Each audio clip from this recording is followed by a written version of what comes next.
your so best and makasama namin kayo sa mga ginagawa. You know that ito po ay talagang inalaw sa Lord. Talagang nag-schedule for this. Ha? So, sa mga pag-isa ko lang ito po ay sabi ko na kayo ito baptizo. Ano yung gagawin? Mali ka lang mag-water baptize. And after that, sabi ko, baka water baptize ako. May hesitant ako sa puso ko. So baka hindi na ako makabalik sa Saan yung nakahilang sa tao? parang nahihiya Saan ako. yung nakahilang So naman? yung gagawin ko din ay video ko. But habang Sunog na yan sa inyo. habang Tapos mo sa ako. Ikaw na capture. and then after that, sa mga seconds na nagpa-water baptize na. And during the baptism, ko meron pong kakaibang ginagawa si Lord. And ginagamit niya talaga yung water baptism as bilang pa po, parang door of His amazing works na po. Minsan may mga miracles, minsan may minsan talagang meron po talaga mangyayari spiritually at physically.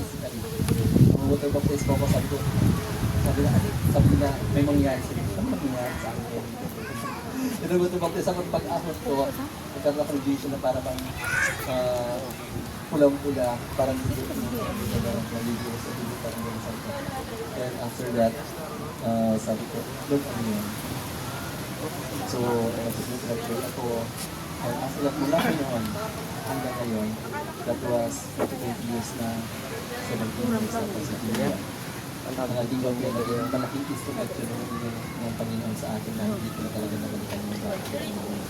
Kasi dati ng buhay, syempre, nasa pagkakulit.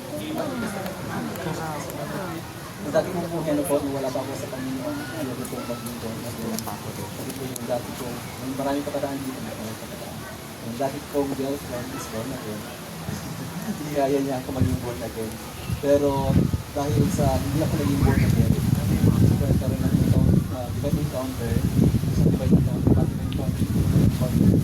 pagbalik niya ng 3 days na yun, conference ka pa dati, pagbalik niya ng conference ka 3 days, ayaw niya sa akin, iwali na tayo. Sabi ko, ganun ka katindi.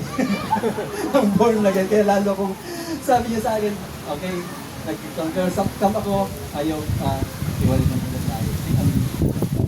Doon mismo pa akong born again. Hindi ako maubos again. Punta na ako sa India. Hinuli ako ng Lord. And then, ito na, nagpa-water baptize na rin ako. Mga baptize kasi para tayo matapos na ito ito na. Kaya, nagpa-water baptize ako. Kasi nag-water baptize. Ang may binago si Lord sa heart ko. Nagkaroon ako ng deep longing. Ang dito. Baptize at nakakita ka talaga yun. Hindi naman effort niya. Ngayon, may struggles pa rin. May mga cases pa rin. Dito, water baptism, talagang nag-give yung nag-give talaga yung faith and confidence ko. Sa alam po, is water baptism, hindi lang tayo ilulubog, kundi mayroon pong gagawin ang Panginoon sa buhay natin na minsan hindi natin inaasahan kung marapos na. Minsan ito yung pag-natal, may healing, may marami-rang person na mga sa Panginoon. So, yun po, hindi tayo maliligo lang, no? But maliligo tayo at lulugod sa pasensyahan at katangalan.